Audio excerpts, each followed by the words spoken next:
Hello and welcome. This is a chat with a professional, your regular. The show that has been designed to x-ray the activities of professional individuals and corporate bodies. As usual, my name is Martin Sobu. Today we are going to be having another career diplomat, someone who has paid his dues when you talk about diplomacy. He's been to almost all parts of the world. He actually started his career as a diplomat in the continent of Africa, having done over 25 years as a diplomat, going through about 8 different African countries. He's also been to Europe, he's been to Far East Asia. Of course, he's been in Washington, D.C., and we are talking about the head of mission to the United States government here in Nigeria. I will probably be introducing him by the time we return from this break, but we must take a break. Please don't go away.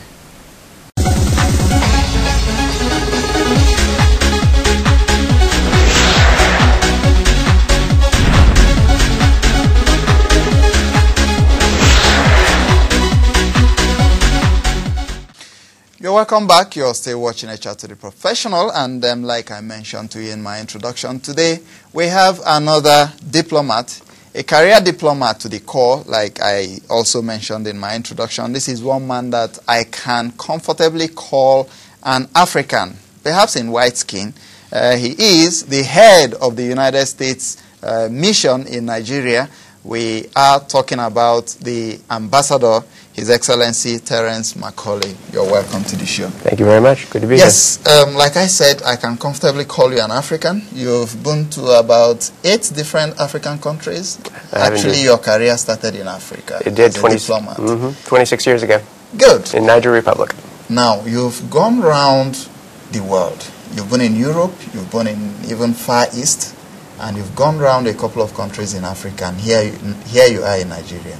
What's your experience? Could you compare these other countries with Nigeria? It's really hard to compare. Nigeria is the most important country in sub-Saharan Africa. It's the United States' most important strategic relationship in Africa, and so it's a exciting and challenging time to serve as a U.S. diplomat in this great country. Okay, Your Excellency, the 2011 elections, it has come and gone, and I know that the U.S. government, in partnership with, for instance, the U.K., I remember the last time I had Under Secretary of Terror on this show, she did mention the support for the election to the tune of about $35 million. The elections has come and gone. What's your take on the conduct and the overall results of that election? Well, I think full credit to the Nigerian people, because I think most international observers, and more importantly, most Nigerians, consider the elections that took place in April to have been the fairest, most credible, most transparent elections, certainly since Nigeria's return to democracy in 1999, and perhaps in the country's entire history. The United States, for its part, was very pleased to provide technical support to these elections. We provided technical assistance to INEC through the organization called IFES. We provided through National Democratic Institute support for Project Swift Count, which was a Nigerian civil society-led undertaking to observe and report the results once INEC had pronounced. We provided technical assistance to political parties in professionalizing their ability to campaign, and so I think that it was a very, very good investment. We were certainly pleased that that the election came off as successfully as it did. Certainly there's room for improvement, which we've noted and others have noted. INEC itself has issued a report, but I think it was a very good effort all around. That's good. Now, voter education. It's a major issue, it's a major challenge. Of course, the bulk of the failure we've had in our elections over the years, has had to do with the education of the voter, for instance, on their civic responsibilities. How do you assess the impact of the support of the U.S. government in that direction? What do you have specific programs going forward designed to ensure that the Nigerian populace is better informed as to what their responsibility should be, when to come out, when not to come out, and what to do at the polling centers? Certainly. We're prepared to continue our assistance. We've had discussions already with INEC about how we can be helpful. I agree with you, voter education is key. An informed electorate is going to be better able to fully participate in the democratic governance and the process of elections. I think that the success of what we and others have did in the run-up to April 2011 is evidenced by the large turnout. I myself went out to monitor with many of our mission teams, observe, and I was impressed at the way that Nigerians turned out, men and women in numbers, waited patiently to vote, exercised their franchise, and then returned home to wait for the results. And so I think voter education process needs to continue. We're prepared to do it, working with INEC, working through our USAID mission, and with our other international partners, going forward to ensure that 2015 is an even better process. That's good. Now, generally, how do you look at the relationship between Nigeria and the United States? Yes, we know it could be one of the greatest partners, but sometimes, even in relationships, there could be some hiccups. Do you have challenges, either with the government or with the people of Nigeria? I would say that, as I said at the outset, Nigeria is perhaps our most important strategic relationship on the continent. We value the relationship that we have with the government and people of Nigeria. We rely on Nigerian leadership, not only in Africa, but beyond. I think that taking the example of Côte d'Ivoire, where you saw President Jonathan and the Nigerian government really exerting a leadership role within ECOWAS to move toward and pressure for a peaceful resolution to that conflict.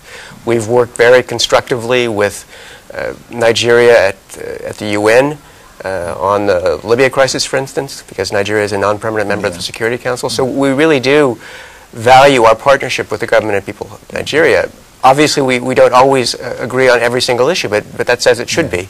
But in general, we very much share the outlook of the government of Nigeria on most international issues. That's good. You just mentioned something that is so critical, and I'm sure very many Nigerians would want to know the position of the U.S. government, for instance, in the support for Nigeria to gain a permanent seat in the UN Security Council. What would be your reaction? What do you think your government will do in that direction? Well, I think we're a long way from on Security Council reform, frankly. It's been a topic of discussion for many years. We know that Nigeria and other countries on the African continent aspire to leadership on the Security Council. Certainly, Nigeria has been a very, very constructive and productive member, as a non-permanent member of the Security Council. We value that leadership and that partnership. I think that for any country that aspires to a permanent seat on an eventually reorganized Security Council, it's going to be a country that it will have demonstrated by its actions, by its policies, that is prepared to lead. And I think Nigeria, if it aspires to a permanent seat, needs to continue to exercise leadership on the international stage. But I think we're a few years away, really, frankly, from reforming the Security Council. The discussions continue. It really doesn't matter how long, so long as we're on the right track. Well, viewers, at this moment we must take a break. My guest here has been the ambassador to the United States, or rather the U.S. ambassador in Nigeria. That is the head of the U.S. mission in Nigeria, Ambassador Terence McCulley. We must take a break now. Please don't go anywhere. We'll be back.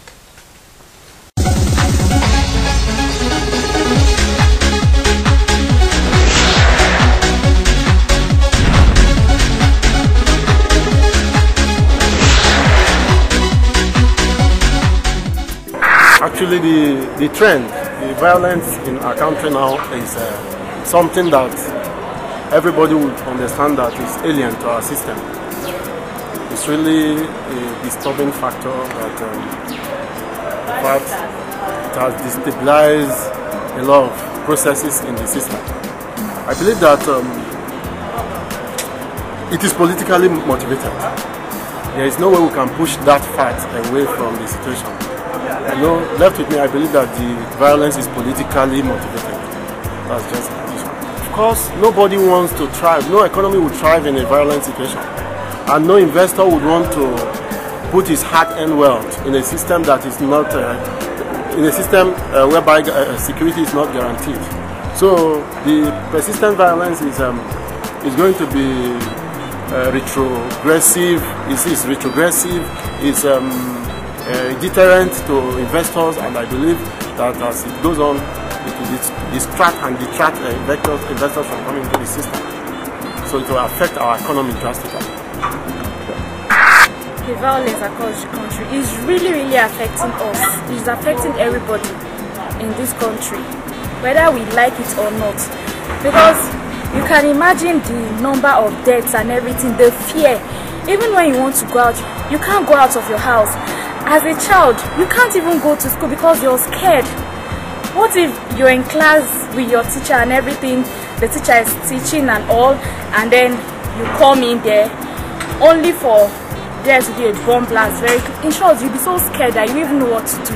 And right now, you can't even place where and when a bomb will go off.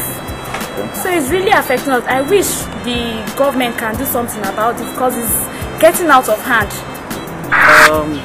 Basically, you know, Nigeria is a country that is so enriched with natural resources and so endowed with a lot of, you know, when it comes to natural resources and human resources as well. But we looking at the situation on ground right now, you know, the threats in the society, you know, with the from the Muslim sect, the Boko Harams, it's actually going to, you know, deteriorate and affect a lot of things. You know, when it comes to, you know, areas like tourism, it actually even makes it worse, you know. But give and take, I think these are still processes of development, even though we are having it in a harsh way. You know, we are going through a harsh scheme to the place called there. You know, it's something that is, should I say, appalling for now. But I believe with as time goes on, you know, with implements and measures and policies put on ground, we should be able to eradicate some of these vices and corruption, as it were.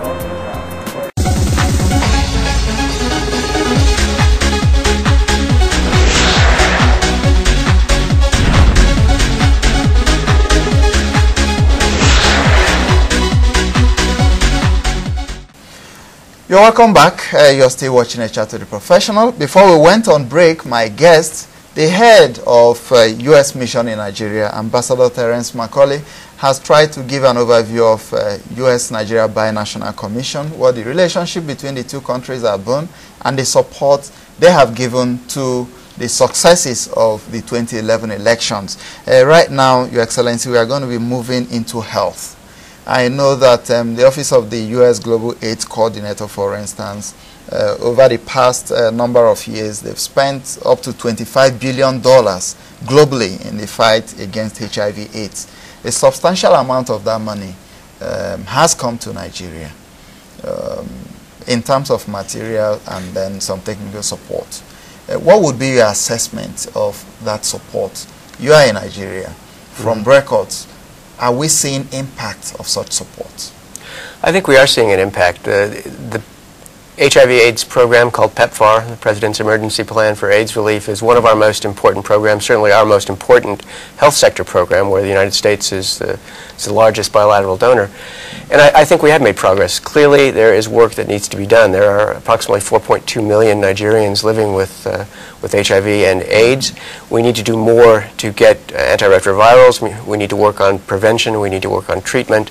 And we're committed to doing that in partnership with the Nigerian government and people. Last year we signed a partnership framework agreement with the government of Nigeria, whereby Nigeria undertook and committed to fund half of the program between now and 2015, and we're looking for the Nigerian government, as it elaborates its budgetary priorities, to devote more resources to the health sector so that we can more effectively deliver that assistance, particularly in the remote rural areas. Okay.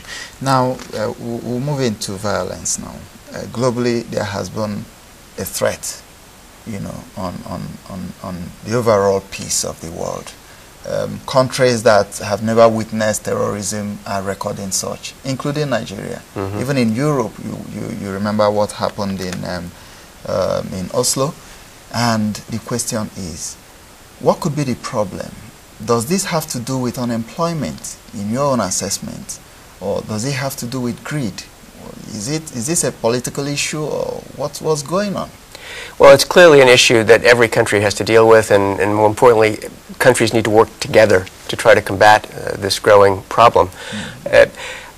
It's hard to ascribe one single reason for the growth of terrorism. Certainly, it comes from resentment. It comes from a misguided understanding of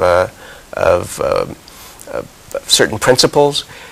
But the end result is that innocent people's lives are put at risk, that innocents are killed. And I think that we need to work together to counter that threat by reinforcing capacity of country to address these threats, whether it be through assistance to building the capacity of security forces or sharing information so that we have a better sense of what the threat actually is. But we all need to work together, and we have a good program with Nigeria in that regard.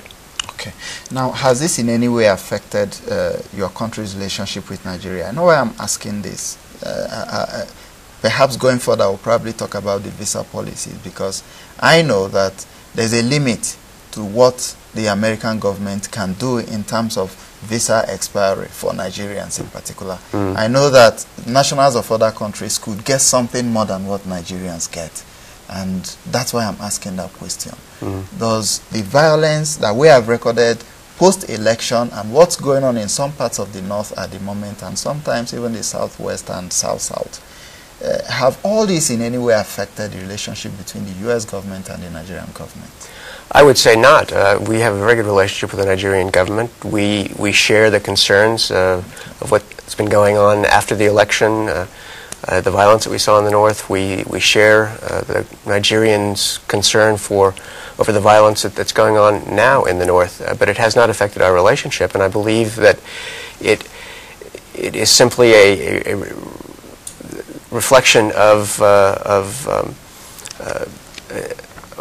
what Nigeria needs to do in terms of assuring its security. But it certainly has not affected the relationship between the United States government and the American people and the Nigerian government people. That's good. And then the next question, which is on visa. Why do I get a maximum of 2 years? Well, visa policies are dictated by reciprocity. In other words, it's a negotiation between two countries, and if country A, in this case Nigeria, offers 2-year visas to Americans applying for visas to come to Nigeria, then country B, the United States, is going to reciprocate and offer the similar validity visa. That is a process of negotiation, and it certainly could be reopened. We'd be open to renewing a discussion with the Nigerian government on visa reciprocity. I'm very glad with this response, because the last time I had Undersecretary Otero on this show, I had a lot of calls and mails from Nigerians who want to know why, as a Nigerian, I'm getting only 2 years maximum visa to the United States, whereas someone from South Africa can actually get a 10 years visa to the United States of America. So now you know that it's not just a function of the U.S. government, it's a like he just mentioned. There has to be a symbiotic relationship between these countries. If Nigeria is giving Americans a maximum of 2 years visa, we can only but get 2 years maximum. So the problem actually is not that of the U.S. government or the American embassy in Nigeria. So I'm very glad you cleared that issue. Generally, your assessment of Nigeria, like I said, you've been to so many other countries. You're almost 1 year in Nigeria. Now, what you're seeing, is it in sync with what you've heard about Nigeria before getting here? Well, I heard many good things about Nigeria before coming here, and what has impressed me is the enormous potential of this country. This country is blessed with enormous material and human resources. It has potentially the largest economy in sub-Saharan Africa.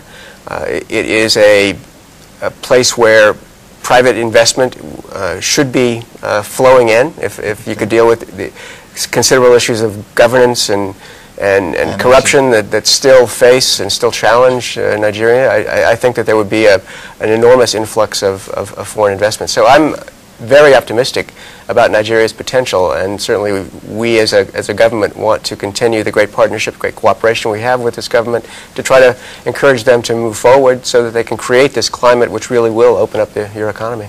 Good. Now, the young ones out there watching you, they want to be diplomats like you are. What's the inspiration? What should we be telling them? What is it they need to get from you to inspire them to become diplomats? Well, I think you need a commitment to public service, and I would say to the young Nigerians, commitment to public service, commitment to serving your country, and then a commitment to pursuing an education as much as you possibly can, to study hard, to go to university and learn about the wider world, learn about your own country, because part of being a diplomat is being able to represent your own country to another country. So I would say study hard, commit to public service, and you have a real opportunity to serve your country. Yes, the ambassador here says education, education, and that's the word. And that's what we've always talked about on this show, that the younger ones, you need to look up to these practicing professionals who have made their marks in their own chosen career, so you too could be like them, or perhaps even do better. And that's why we are currently mobilizing for television sets, because if you look at what is going on in our homes, the young ones have preference for entertainment shows, and that's because a greater percentage of our mothers equally have preference for entertainment. And because of that, we seem to be having a serious drift. We need much more manpower to manage our resources. If the ambassador here also recognizes that Nigeria is one of the most important countries in Africa, and given our population, you will agree with me that we need all hands to be on deck to ensure that we have quality leadership. And we can only have quality leadership in Nigeria if we have good education, if we have kids who go into school with their mind set on achieving, and achieving positively. Let's do away with corruption. Let's do away with mediocrity. Let's ensure that we have round pegs in round holes. And of course, Nigeria will be a greater place. So, Your Excellency, it's been my pleasure having you. Always a pleasure having an official of the State Department on the show. Pleasure to be with you. You've brought a lot of inspiration to what we do. Thank you. So viewers, please don't go anywhere. We'll take another break and I'll come back to wrap up the show.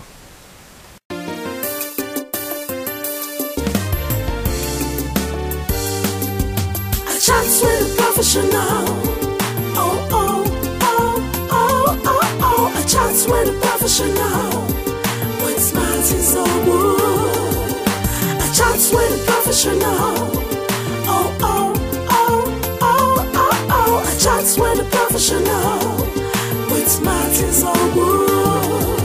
A chats with a professional will make you know more about the society. Oh, yeah. A chats with a professional will make you know what you don't know.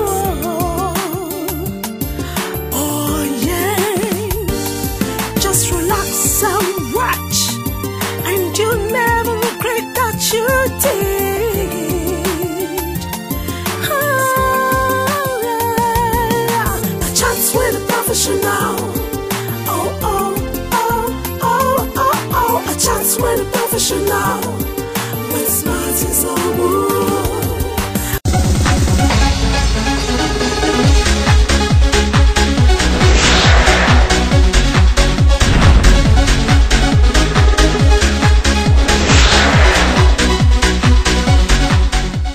All right, viewers, I'm afraid that's the much we can take on the show, A Chat to the Professional today. You will agree with me that Ambassador Terence McCulley is not just a professional, but someone who knows what it takes to be a diplomat. He has diplomatically and professionally answered all the questions that we've put across to him today. And I can only but say to the young ones out there who are watching him that it is very possible to be like him, to even do better, to be the president of the Federal Republic of Nigeria, to be greater than all of us that you watch every week on this show. But it takes hard work, and hard work alone. Let us go back to the basics. Talking about our leaders, we must ensure that our education system is revamped. I keep saying it. Time was when if you studied in this country, you travel to any part of the world, you are highly sought after because of the level of education that our people had. If you go to Washington, for instance, where the ambassador is from, you will see a great chunk of Nigerian professionals doing us proud, occupying very strategic positions, even at the World Bank and so very many other areas. And these Nigerians are making their marks globally from the basic training they got in Nigeria before traveling out of this country. So, till next week when I come your way, remember our campaign is still on, mobilizing for 300 TV sets for secondary schools. I call on you to do your part.